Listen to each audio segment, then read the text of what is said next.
It is over for Rachel Zegler. Her career is done. She will be lucky if she makes it on a direct-to-DVD Steven Seagal movie at this point. The controversies surrounding Disney's Snow White remake show that we are still in the thick of the culture wars. Oh, have we been following the Snow White? Actually, the first time hearing of this. Really? No. Yeah.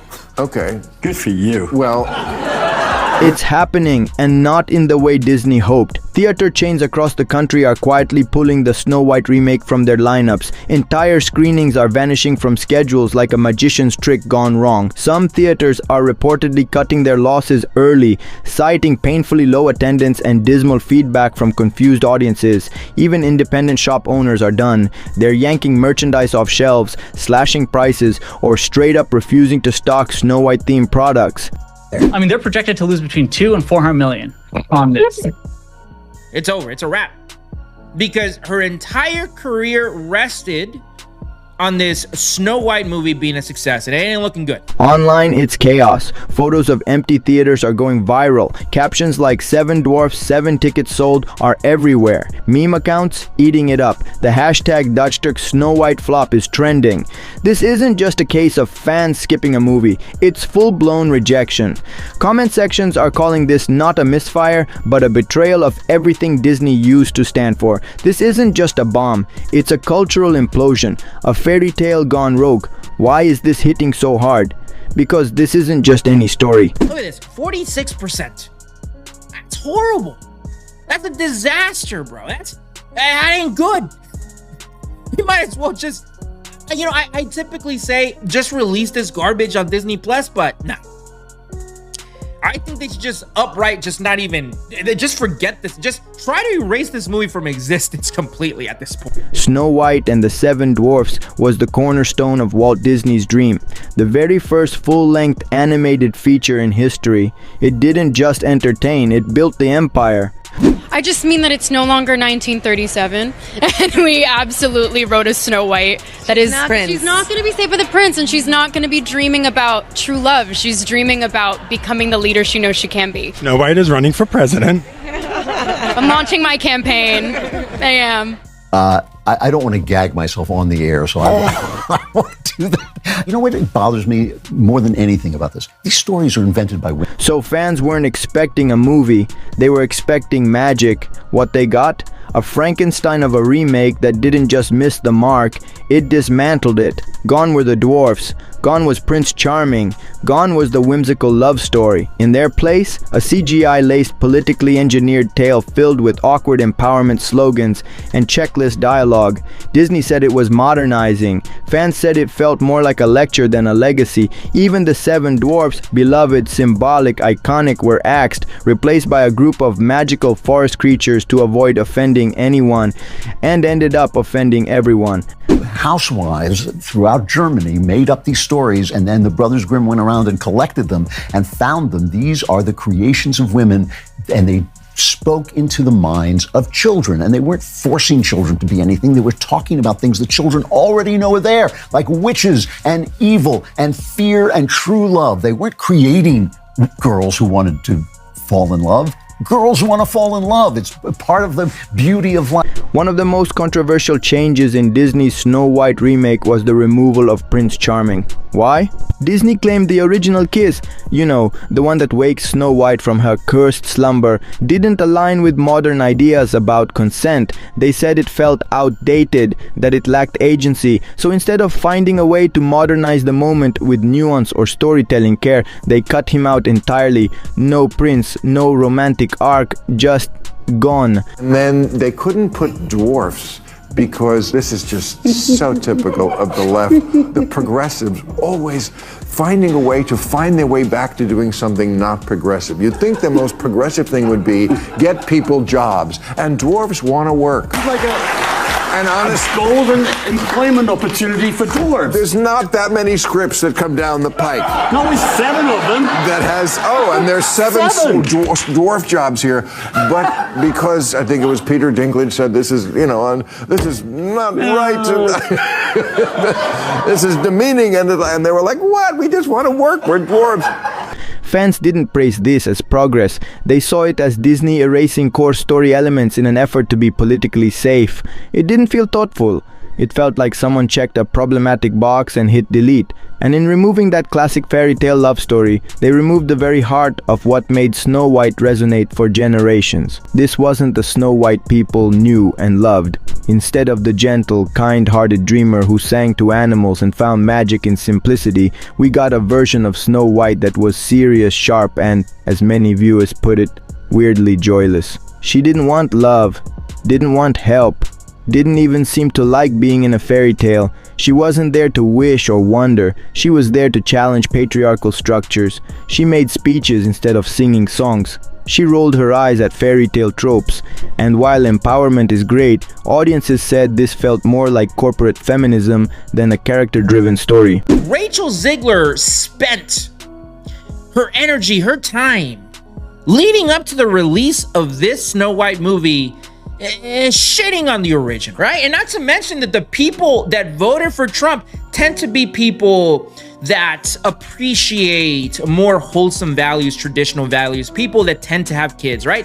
Because that other side, right? The woke weirdos, the lizards, these people, they don't believe in having kids.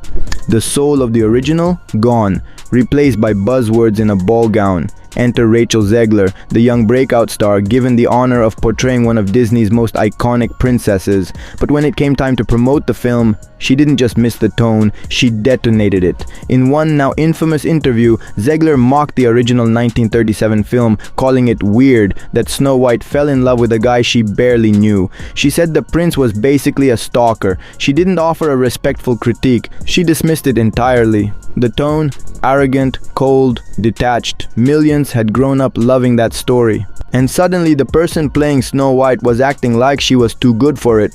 For fans, it wasn't just disappointing, it felt disrespectful. Then I think Rachel Zegler probably wants this too. I think Rachel Zegler, she probably wants people to forget about this movie. She wants people to forget this entire experience. She would probably appreciate Disney just making this movie go. Then came the quote, the one that ignited the internet. I should be paid for every hour I have to wear that Snow White dress. Not just on set, even during promotional appearances and live streams. It wasn't just the words, it was the tone. A mix of disdain and entitlement that immediately struck the wrong chord. The clip got clipped, mimed, reposted endlessly. Overnight, she went from being the next Disney princess to the face of a PR disaster. Critics called her ungrateful. Fans said she didn't understand or respect the character she was playing. Even neutral viewers started to turn. The backlash wasn't mild, it was a full-blown fan revolt. Across TikTok, YouTube, Reddit, and Twitter, people were demanding answers. One viral comment echoed everywhere, "If you hate the role so much, why take it?" That became the anthem of the outrage. YouTubers dissected her interviews. TikTokers posted stitch videos mocking her tone. Fans compared her to past Disney actresses like Lily James or Emma Watson, who honored their characters with respect and admiration. Rachel, she came across like she didn't even like the story. When the backlash first began to swell, many thought Rachel Zegler would do what most celebrities do when the internet turns, release a soft-toned clarification, maybe even a humble apology, a classic PR play, a gesture to steady the ship. But Rachel didn't flinch. Instead, she stood her ground, publicly and unapologetically. She didn't walk anything back. She didn't address the blowback head-on. She dug her heels in, almost defiantly, liking tweets that called her critics outdated, reposting fans who praised her bold honesty, and continuing to speak about the film and her role in a tone that felt more combative than reflective. For many fans, this wasn't empowerment, it was arrogance. The more she pushed back, the more they felt dismissed. Audiences didn't see a misunderstood actress. They saw someone who believed she was above the material she was paid to honor. And instead of repairing the narrative, every new quote only hardened the backlash. She wasn't weathering the storm, she was marching into it, head high, eyes forward, refusing to bend. But the problem was, this wasn't just about her anymore. Once the film hit theaters, the speculation turned into confirmation. The numbers didn't just whisper trouble, they screamed it. The Snow White remake bombed, not a slow fizzle, a full nosedive, the kind of box office drop that studios dread seeing in real time. IMDb ratings plummeted to a brutal 1.6, nearly unheard of for a Disney film. Rotten Tomatoes audiences weren't any kinder. Theaters began reporting empty screenings. Some venues, desperate to avoid further losses, started pulling showtimes altogether. It wasn't just underperforming, it was collapsing. And while Disney tried to spin it with marketing buzzwords and carefully edited trailers, audiences weren't buying what they were selling. Quite literally. Word of mouth was poisonous. Meme culture had turned the film into a punchline, and critics who might have once been allies in defense of reinvention labeled it everything from a hollow lecture to a fairy tale stripped of magic, charm, and purpose. This wasn't a conversation about mixed reviews, this was a cinematic rejection. Behind the curtains, another disaster was unfolding, the kind that speaks volumes in silence. Merchandise tied to Snow White began quietly vanishing from retail shelves. Big-name stores slashed prices, clearing out inventory faster than Disney could update marketing strategies. Toys, costumes, backpacks, books, all marked down to the clearance aisle graveyard. Parents weren't buying them, kids weren't asking for them. Even collectors, typically loyal to all things Disney Princess, passed without a glance. Retailers noticed fast, some canceled reorders, others dumped their inventory early. Snow White products, once guaranteed revenue gold, had become toxic shelf fillers. Even theme birthday parties, once a childhood staple, saw a drop-off. The merch, once a reflection of Disney's cultural stronghold, became evidence of its disconnect.